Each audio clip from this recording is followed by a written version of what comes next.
Hi friends, ఈరోజు మనం చూడబోయే వీడియోలో సోషల్ మీడియాలో రావణుడు మంచివాడని, అలాగే ఒక మంచి సోదరుడని, తన చెల్లెలకు జరిగిన అవమానానికి ప్రతీకారం తీర్చుకోవడం కోసమే సీతాదేవిని అపహరించాడని, లేకపోతే రావణుడి స్వతహాగా చాలా మంచివాడని వార్తలు వినిపిస్తున్నాయి.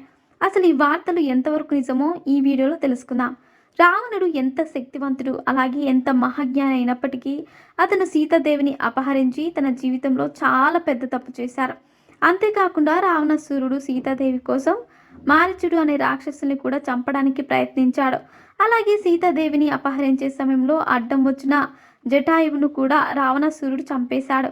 అలాంటి రావణుడు మంచివాడు ఎలా అవుతాడు? అతడు ఖచ్చితంగా చెడ్డవాడే. అలాగే రావణుడు మహాశివుడు యొక్క పరమ భక్తుడని అన్నారు. అలాంటి మహాశివుడు భక్తుడు అయ్యుండి కూడా తన జీవితంలో ఎన్నో పాపాలను రావణాసురుడు చేశాడు. అంతేకాకుండా తను బ్రాహ్మణుడిగా పుట్టి తన రాజ్యంలో ఉండే ప్రజలని ఎన్నో విధాలుగా హింసించేవాడని వాల్మీకి రామాయణంలో చెప్పబడింది. అంతేకాకుండా రావణాసురుడు సీతాదేవిని తన సోదరి అయిన శూర్పణగా ముక్కు చెవులు కోసినందుకాయే అపహరించాడని అంటారు. కానీ వాల్మీకి రామాయణం ప్రకారం శూర్పణఖ శ్రీరాముని ఇష్టపడింది. కానీ దానికి శ్రీరాముడు ఒప్పుకోకపోవడంతో ఆ తర్వాత శూర్పణఖ లక్ష్మణ్ణి అతని పెళ్లి చేసుకోమని అడిగింది.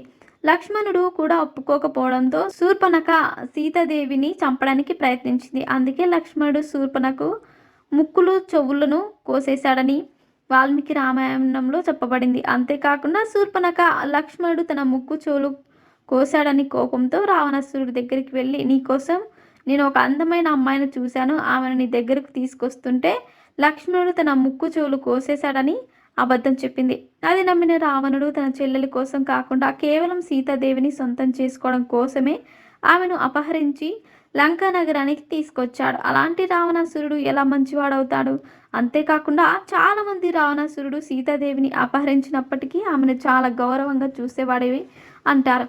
కానీ రావణాసురుడు సీతాదేవిని అపహరించిన తర్వాత ఆమెను ముట్టుకోకపోవడానికి కారణం తన సోదరుడైన నలకుబేరుడు ఇచ్చిన శాపం. వాల్మీకి రామాయణం ప్రకారం ఒకసారి రావణాసురుడు స్వర్గంలోకం వెళ్ళినప్పుడు అక్కడున్న రంభను చూసి మోహించి ఆమెను బలవంతం చేస్తాడు.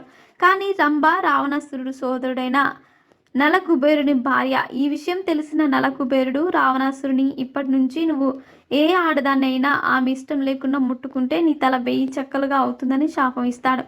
ఈ శాపం కారణంగానే రావణాసురుడు సీతాదేవిని అపహరించినప్పటికీ ఆమెను ఎప్పుడు ముట్టుకోలేదు. అంతేగాని రావణాసురుడు సీతాదేవి పైన గౌరవంతో ఆమెను ముట్టుకోకుండా ఉండలేదు. దీనిని బట్టి చూస్తే రావణాసురుడు చెడ్డవాడని తెలుస్తుంది. సో ఫ్రెండ్స్, చూశారుగా, వాల్మీకి రామాయణ ప్రకారం రావణాసురుడు చెడ్డవాడా లేక మంచివాడా అనే విషయాలని తెలుసుకున్నారు.